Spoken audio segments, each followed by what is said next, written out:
오늘의 주요 뉴스입니다. 세계적으로 양자 기술 개발이 치열한 가운데 글로벌 기술 동향과 대응 방안을 논의하기 위한 퀀텀 프론티어 전략 대회가 열렸습니다. 배경은 과학기술정보통신부 장관이 AI 강국 도약을 위해 양자 기술이 중요하다며 AI와 양자 기술의 융합을 강조했습니다. 최근 킥보드 등 전기 이륜차의 리튬이온 배터리 폭발이 잇따르면서 사고 우려가 커지고 있습니다.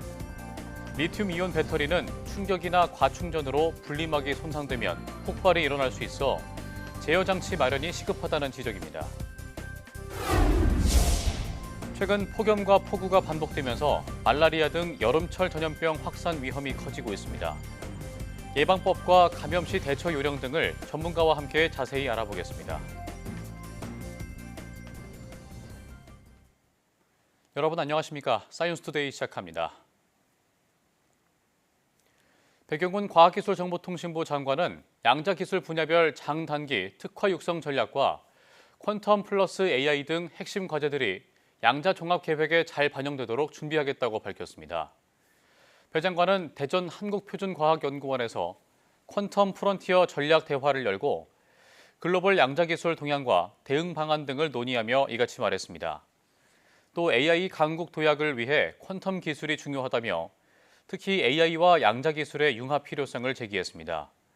참석자들은 AI와 양자 기술의 융합을 빠르게 준비해야 한다는 데 공감하며 양자 분야 소재, 부품, 장비 기업 육성과 소프트웨어 연구 개발을 통한 시장 선점, 전문 인력 양성 등을 주요 추진 과제로 제안했습니다. 이번 전략 대화는 올해 말 수립 예정인 양자 종합 계획 수립에 앞서 전문가의 의견을 청취하기 위해 마련됐습니다. 최근 전기 킥보드와 오토바이 등 전기 이륜차의 리튬이온 배터리 폭발 사고가 잇따르고 있습니다. 리튬이온 배터리는 가볍고 성능이 우수하지만 충격이나 과충전으로 분리막이 손상되면 폭발이 일어날 수 있어 주의해야 합니다. 권석하 기자가 취재했습니다. 지난 2020년부터 최근 5년간 국내에서 발생한 소형 리튬이온 배터리 화재는 678건. 지난 2020년부터 98건에서 매년 꾸준히 증가해 해마다 100건 이상 발생하고 있습니다. 특히 전체 리튬이온 배터리 화재 중 70% 정도는 전기자전거와 킥보드 등 이륜차에서 사고가 난 것으로 나타났습니다. 제 가게에서 제 영업하고 가게 그 출근 전에 투잡으로 하기 때문에 저도 생계를 위해서 어쩔 수 없이 조금씩 하는 것 같아요. 리튬이온 배터리는 리튬이온이 양극과 음극 사이를 오가며 전기를 저장하고 방출하는 충전식 2차 전지입니다. 가벼우면서도 에너지 밀도가 높고 성능이 우수해 다양한 분야에서 널리 사용되고 있습니다. 하지만 충격으로 손상되거나 과도한 충전이 발생하면 배터리 속 전해질이 분해되면서 온도가 순식간에 수백 도까지 오를 수 있습니다. 이 과정에서 내부 분리막이 손상되면 양극과 음극이 직접 맞닿아 폭발하는 열폭주 현상이 발생할 수 있는 겁니다. 미세하게 균열이 생기면서 양극과 음극이 만나게 되면 저항이 없어지기 때문에 굉장히 빠르게 높은 전류가 흐르게 됩니다. 그렇게 되면서 고열이 발생하게 되는 것이고요. 이 때문에 전기자동차에는 배터리 전압과 전류, 온도 등을 실시간으로 제어해 과충전을 막는 배터리 관리 시스템이 의무적으로 탑재됩니다. 하지만 전기 이륜차는 의무 규정이 없는 데다 외부 충격에 더 많이 노출돼 안전의 사각지대라는 지적이 나옵니다. 일상 속에서 리튬 배터리 이용이 계속 늘어나고 있는 만큼 제품 안전 관리가 더 강화되고 안전성을 높이는 기술 개발도 시급해 보입니다. YTN 사이언스 권석화입니다. 현대차 그룹 계열사 보스턴 다이내믹스가 휴머노이드 로봇이 예기치 못한 상황에서 알아서 문제를 해결하는 영상을 공개했습니다. 화면으로 만나보시죠. 로봇계 스팟 부품을 옮기는 휴머노이드 로봇 아틀라스. 작업을 방해하려고 상자 뚜껑을 닫자 다시 열고 부품을 떨어뜨리자 알아서 주워 담습니다. 선반 속 상자에 부품을 넣으려다가 선반에 걸릴 것 같으니 상자를 앞으로 꺼내기도 합니다. 보스턴 다이내믹스는 도요타 리서치 연구소와 함께 개발한 거대 행동 모델을 통해 이 아틀라스가 사람처럼 판단하고 자연스럽게 움직이도록 했다고 설명했습니다. 이 밖에 매듭을 묶거나 이불을 펼치는 행동도 학습시키고 있다고 밝혔는데요. 아틀라스를 집안일 도우미로 만나는 날이 올지 기대감이 커지고 있습니다. 꿀벌 실종이라고도 불리는 겨울철 꿀벌 집단 폐사의 주요 원인은 꿀벌응애라는 해충입니다. 국내 연구진이 이 해충을 30초 만에 찾아내는 세계 최초의 인공지능 식별 장치를 개발했습니다. 김민성 기자가 보도합니다. 35도를 넘나드는 무더위, 가만히 있어도 땀이 줄줄 나는 땡볕 아래 한 양봉 농민이 벌집 판을 들여다봅니다. 벌을 일일이 하나만에 찾으면서 응애가 이 통에 있는지 지금 점검하고 있습니다. 응애가 이 구멍 하나에 들어가서 몇 마리씩 산란해서 여기서 이제 태어날 때는 몇 마리씩 나오는 거예요. 꿀벌 응애는 쌀알보다 작은 고작 1mm 크기. 벌통 하나를 정밀 관찰하는 데만 30분 이상 걸리고 정확도도 높지 않습니다.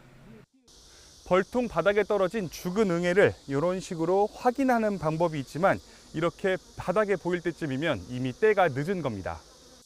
꿀벌 응애는 꿀벌의 체액을 빨아먹으며 벌통 안에서 기하급수적으로 번식합니다. 방제 시기를 놓치면 한 해 농사가 무너질 수밖에 없습니다. 이런 고충을 덜기 위한 인공지능 기반 실시간 식별 장치가 개발됐습니다. 벌집 판을 촬영하면 30초 안에 응애뿐 아니라 날개 기형, 애벌레 이상 같은 16가지 병해충을 동시에 분석합니다. 이러한 AI 기술들은 양봉업이나 또 다른 농업 분야에 있어서 접목이 되면은 작물의 생육이나 병해충의 검출 등에 아주 효과적으로 이 장치 개발은 단순한 기술 혁신을 넘어 양봉 농가의 실질적인 수익성 개선으로 이어질 것이란 기대가 큽니다. 농가에서는 경제적 효과가 가장 중요할 텐데요. 150통을 사육하는 농가 기준으로 1년에 약 860만 원의 경제적 이득이 있을 것으로 생각합니다. 농촌진흥청은 혁신 기술을 산업체에 이전해 제품화에 나서고 오는 2028년부터 전국 양봉 농가에 본격 보급할 계획입니다. YTN 김민성입니다. 농촌진흥청은 농업 현장에서 문제가 되는 식물 바이러스 14종의 발생 현황을 한눈에 파악할 수 있는 전국 분포 지도를 마련했다고 밝혔습니다. 이번 분포 지도에 표시된 14종은 고추 칼라병으로 알려진 토마토 반점 위조 바이러스와 토마토 황화 잎말림 바이러스 등 6종과 앞으로 추가 유입이 우려되는 8종입니다. 식물 바이러스는 치료제가 없고 방제가 어려운 병으로 최근 기후 변화와 국제 교역 확대 등으로 발생이 늘고 있습니다. 지역 농협 모바일 뱅킹에서 위조 신분증을 이용해 피해자 모르게 수천만 원의 대출이 이뤄진 사건을 YTN이 단독으로 전해드렸는데요. 취재진이 직접 실험해봤더니 신분증의 일부 정보를 조악하게 바꿔 적은 경우에도 문제없이 비대면 통장을 만들 수 있었습니다. 김희영 기자의 단독 보도입니다. 처음 보는 휴대전화 요금이 통장에서 자동 이체되고 누군가 몰래 정기예금을 담보 삼아 돈을 빌렸습니다. 신분증 한 번 잃어버린 적 없지만 마이너스 통장이 만들어졌고 자신이 한 적 없는 입출금 거래까지 수차례 이뤄졌습니다. 농협 측은 위조 신분증에 의한 범죄인 것으로 보고 있는데 범행에 이용된 신분증은 일부 실제와 다른 정보를 담고 있었지만 비대면 거래 시스템에서 적발되지 않았습니다. 발급 기관인 인천지방경찰청이 아닌 서울지방경찰청으로 써 있고 심지어 그 안에 주소가 다 다르게 되어 있어요. YTN 취재진이 일부 실제와 다른 정보가 담긴 신분증을 이용해 비대면으로 계좌를 만들 수 있는지 시험해봤습니다. 신분증의 내용 일부를 수정한 뒤 농협 상호금융 모바일 뱅킹 앱인 NH콕뱅크에서 본인 인증을 시도했습니다. 신분증에서 먼저 주소를 실제 없는 곳으로 바꿨습니다. 발급기관도 임의로 다른 지자체로 수정했는데요. 이렇게 휴대전화 카메라로 찍으면 신분증 인증 절차가 아무런 문제 없이 끝납니다. 손으로 정보를 바꿔 써 일반적인 신분증과 확연히 달라 보이는데도 모바일 뱅킹 보안 시스템은 걸러내지 못했습니다. 일반적으로 비대면으로 통장을 개설하기 위해 촬영한 신분증 사진은 은행 등 금융기관을 통해 금융결제원으로 전송됩니다.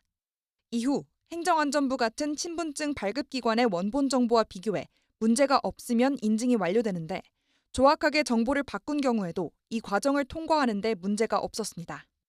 신분증 위조된 게 진본으로 인정할 수 있는 정보들이 다 들어있었다고 하더라고요. 또 신분증 실물이 아닌 신분증을 촬영한 사진이나 이걸 띄워놓은 모니터 화면 등을 이용해 비대면 계좌를 만드는 것도 가능했습니다. 보통 농협을 비롯한 금융기관에는 모바일로 계좌를 개설할 때 신분증 부정 인증을 막기 위한 사본 탐지 시스템이 있지만 이것 역시 쉽게 뚫릴 수 있는 겁니다. 금융당국은 YTN의 관련 질의에 현재의 비대면 뱅킹 시스템이 일부 위조 신분증을 걸러내지 못할 수 있다고 인정했습니다. 신분증에 몇 개 정보만 뽑아서 원본과 비교하기 때문에 주소 등 일부 정보가 엉터리로 적혀 있어도 원본으로 인식할 수 있다는 설명입니다. 다만 신분증 외에 휴대전화 문자나 얼굴 인증 등의 추가 장치로 보안을 강화하고 있다고 밝혔습니다. 이번 사건과 관련해 농협 측은 신분증은 물론 계좌 인증, 휴대전화 본인 인증 등의 절차도 진행했다는 입장인데 범인이 피해자 명의 휴대전화까지 개통한 데다 지역 농협 모바일 뱅킹의 경우 얼굴 인증 시스템이 없어 결국 범행을 막지 못했습니다. 기술적인 투자가 먼저 있어야 되지 않는가 생각이 되고요. 위조 기술에 대한 창과 방패의 이런 시점에서 적극적인 보안 의식이 필요하지 않나 생각됩니다. 금융감독원과 경찰이 사건에 대한 조사에 나선 가운데 농협뿐 아니라 금융기관 비대면 뱅킹 시스템 전반에 대한 점검이 필요해 보입니다. YTN 김희영입니다.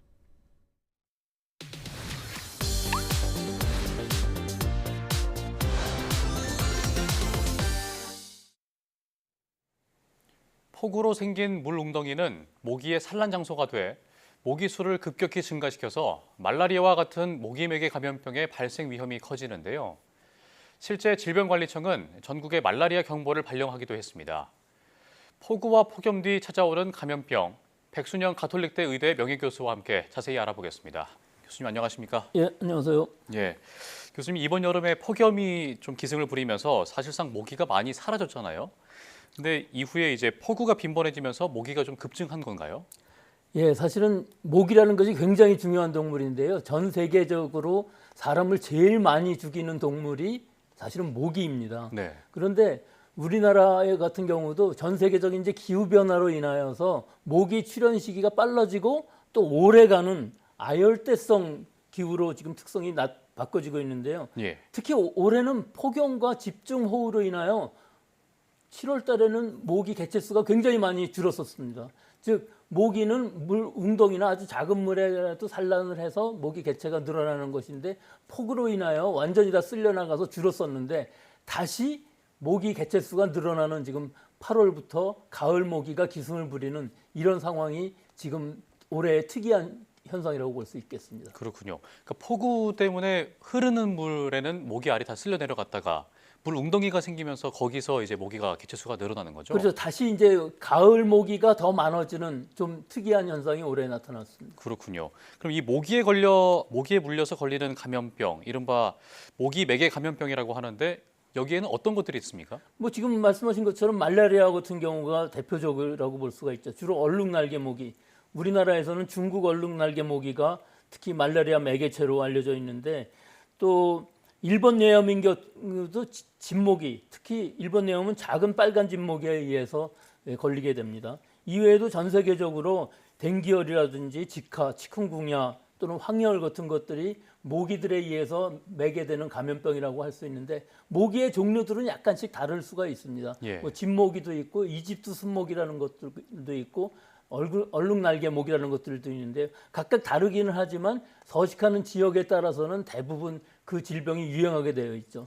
근데 우리나라 기후가 아열대로 변하면서 우리나라 남부나 또는 제주도 같은 경우에는 흰줄 순모기라는 것이 지금 서식하게 되었습니다. 이 흰줄 순모기는 이집트 순모기와 같이 댕기열이라든지 황열이라든지 지카 같은 바이러스를 매개하고 있는데 사실은 우리나라 흰줄 순모기에는 이 바이러스는 아직 없지만 즉 우리나라에서 발생하는 댕기열이라든지 이런 치kungunya라는 것은 아직은 없고 대부분 해외에서 유입돼서 2차 감염이 되는 경우는 있지만 앞으로는 이 흰줄 순모기가 바이러스가 감염이 되게 되면 우리나라에서도 자체적으로 발생하는 질병들이 생길 수 있는 얼마 가지 않아서 그런 질병들이 국내에서도 발생할 수 있는 위험성이 분명히 있어서 전국적으로 모니터링을 잘 해야 될 시기라고 봅니다. 예. 또 하나는 웨스트나일 바이러스 같은 경우에 있어서도 우리나라에서 아직 모기가 그것을 매개하고 있는지 알려져 있지 않지만 일단 발견되게 된다면은 새들을 통해서 사람들한테 적극적으로 모기들이 감염을 시키기 때문에 이것들도 모니터링을 확실하게 해야 될, 즉 환경 중에 이런 질병을 가진 모기들이 있느냐 하는 것들을 모니터링이 중요한 시기라고 보겠습니다. 예, 지금 여러 종을 말씀해 주셨는데 원래 우리나라에 없던 종이 최근에 들어서 생긴 건가요? 그렇죠. 이 기후가 아열대성으로 바뀌면서 우리나라에 흰줄순목이라는 것이 없었는데 네. 또 다른 곤충들도 마찬가지입니다. 여러 가지 곤충들이 아열대성으로 바뀌면서 곤충들의 분포도 많이 바뀌는 상황이 일어나기 때문에 그 부분들에 대한 모니터링이 확실히 필요한 시기라고 하겠습니다. 그렇군요.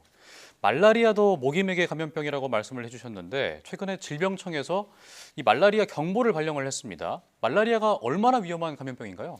말라리아의 경우는 뭐 전 세계적으로 모기매개 감염병인데 사실은 예방약도 있고 치료제도 있기는 하지만 둘 다 잘 듣지를 않고요. 예. 또 특히 우리나라 휴전선 접경 지역에서는 말라리아가 좀 급격히 늘어나고 있는 시기여서 이 부분에 있어서 아마 경보를 낸 것으로 보이는데요. 뭐 전국적으로 그런 건 아니지만 이런 위험 지역에 갈 때는 모기에 물리지 않도록 긴팔이나 또는 긴 바지, 또 모기 기피제, 또 밤에 잠잘 때는 방충망이나 모기장 그 안에서 자는 것이 굉장히 필요할 것으로 보이고요. 예. 가능한 한 모기와 떨어져 있어야 되는데 사실은 그것이 가능하지 않은 상황이기 때문에 모기에 물리지 않는 여러 가지 철저한 방법들을 써야 되고, 특히 야간에 활동을 많이 하기 때문에 야간 활동을 할 때는 우리가 몸 표면에 나타나는 모든 피부에는 기피제를 바르고서 외출을 해야 되겠습니다. 그렇군요. 폭우로 상하수도 시설이 범람하거나 아니면 오염된 물이 유입되면서 장티푸스와 같은 이런 세균성 이질과 같은 감염병이 또 확산할 수 있잖아요. 혹시라도 만약에 증상이 나타난다면 어떻게 대응을 해야 됩니까? 예, 일단 뭐 그렇게 흔한 병은 아닙니다. 지금 우리나라는 위생 상태가 좋기 때문에 이 장티푸스 같은 것들이 크게 유행하지는 않지만 그래도 발생을 하고 있습니다. 또 해외에서 감염되어서 들어오는 경우들도 있고요. 이 살모넬라 타이피라는 이 세균에 의해서 감염되는 장티푸스는 사실은 열성 질환입니다. 일단 잠복기는 한 1, 3주 정도 되고요. 처음에는 미열, 두통, 전신 권태감, 근육통, 식욕부진 등인 증상으로 나타나지만 질병이 진행될수록 고열이 나오는 그런 상황이고 다른 사람한테 감염시킬 수가 있기 때문에 주의해야 되고요. 항생제는 잘 듣기 때문에 사실은 치료는 큰 문제는 없지만 재발 방지를 위해서는 증상이 없어진 후에도 2, 3주간은 항생제를 복용을 해야 되고요. 특히 이질이라고 알려져 있는 시젤라에 의해서 감염되는 이 세균성 질환은 사실은 2000년대 초만 해도 수천 명씩 우리나라에서 발생을 했었는데 최근에 와서는 1년에 한 100명 정도 발생하는, 또 항생제가 잘 듣는 병이기 때문에 특히 몸이 약한 5세 이하의 어린아이들이 아닌 한 사망 위험은 거의 없다고 볼 수 있지만 사실은 이것도 사망률, 치명률은 있는 질병이라서 위험할 수가 있습니다. 그런데 그 민족적인 좀 특성이 있는 것으로 보여요. 우리나라에서는 이질에 걸려서 사망하는 사람이 거의 없는 반면에 일본 같은 경우에는 소아나 또는 65세 이상 노인의 경우에 있어서는 상당히 많은 수의 사람들이 이질에 의해서 사망하는 경우들이 있거든요. 그래서 이와 같은 특성을 가진 이질은 수인성 전염병이기 때문에 우리가 손을 깨끗이 씻고 항상 살균된, 가열된 물을 마시고 또 식품에 있어서도 가열 조리가 잘 된 그런 식품만을 섭취해야만 이질이나 이런 살모넬라 감염으로부터 막을 수 있다고 봅니다. 네, 그러니까 폭우 이후에 그 침수를 복구하는 과정에서 만약에 증상이 나타난다면, 말씀해주신 고열 같은 증상이 나타난다면 이런 점들을 좀 의심해 볼 필요가 있겠네요. 그렇죠. 의심하고 집에서 만약에 치료를 한다면 예후가 좋지 않고 장시간에 걸친 증상이 나타나기 때문에 병원에 방문을 하셔서 항생제 치료를 받게 되면 예후는 좋다고 볼 수 있습니다. 예. 또 대구에서는 올해 첫 혈소판 감소 증후군 사망자가 발생을 해서 당국이 역학조사에 착수했는데 이게 좀 이름도 다소 좀 어렵지 않습니까? 이게 어떤 질환인가요? SFTS라고 그래서 Severe Febrile 열성, 그다음에 TS 혈소판 감소 증후군이라고 해서 찐드기에 물려서 감염이 되어 있는데 사실은 혈소판이 감소되면서 출혈이 생길 수가 있고 또 환자가 사망할 수가 있습니다. 대부분은 우리나라, 중국, 일본 등에서만 발생하는 특이한 질병인데요. 65세 이상의 노인들에서 많이 사망 케이스가 나올 수 있는 질병인데요. 처음에는 진드기에 물린 다음에 6 내지 14일 정도 잠복기를 거쳐서 고열 또는 식욕부진, 구토, 설사, 복통 등이 나타나는데 이때 혈소판 감소가 동반되기 때문에 피부에 붉은 반점이 생길 수가 있습니다. 또 잇몸에 출혈이 생길 수가 있고요. 위장관 출혈 등이 나타날 수 있는데 진단을 할 때는 혈소판이 감소되는 것, 백혈구 감소 등을 갖고 진단을 할 수가 있는데 확진에 있어서는 사실은 혈액 중에 이 바이러스가 존재하는가를 PCR 같은 방법으로 확인을 할 수가 있습니다.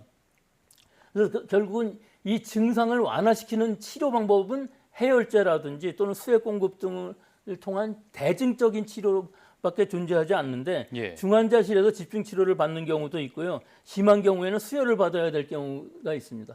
대부분 예후가 좋을 수도 있지만 사실은 치료 시기를 놓치게 되면은 사망하는 케이스들도 몇 명씩은 나오는 것이 우리나라의 현상이라고 볼 수가 있습니다. 예, 조금 전에 동북아시아 지역에서만 이게 유행한다고 말씀을 해주셨는데 그러면 예방 백신 같은 건 없습니까? 아직까지 예방 백신은 개발되어 있지 않고요. 이 진드기에 물려서 감염되는 것도 마찬가지로 우리나라에서도 사실은 숲속에 갔을 때 진드기에 물리는 경우들이 있기 때문에 모기와 마찬가지로 기피제를 바르고 잔디에 앉을 때도 꼭 자리를 깔고서 앉아야 되고요.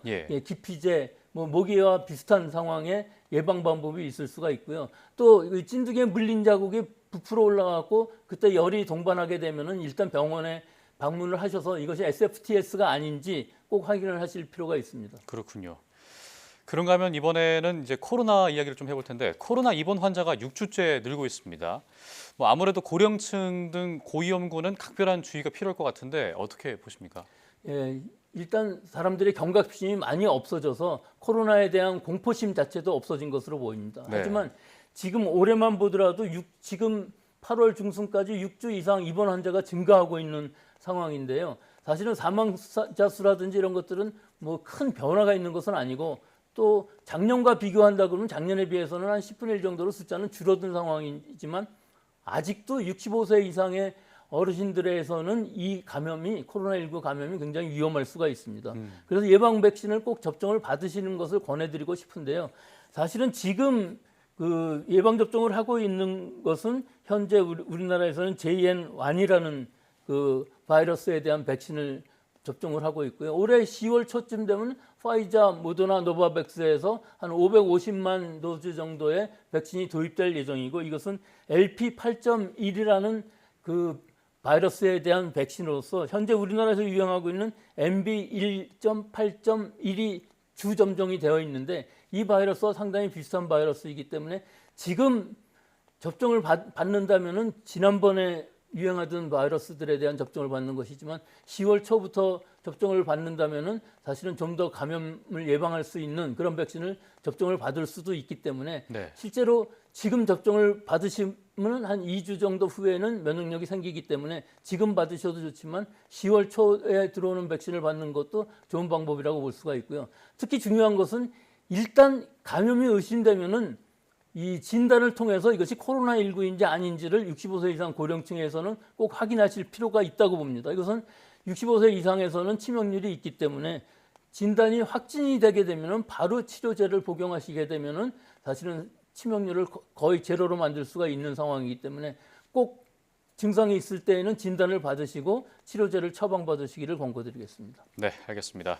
여러 가지 감염병에 대한 이야기 나눠봤습니다. 지금까지 백순영 가톨릭대 의대 명예교수와 함께 이야기 나눠봤습니다. 오늘 말씀 고맙습니다.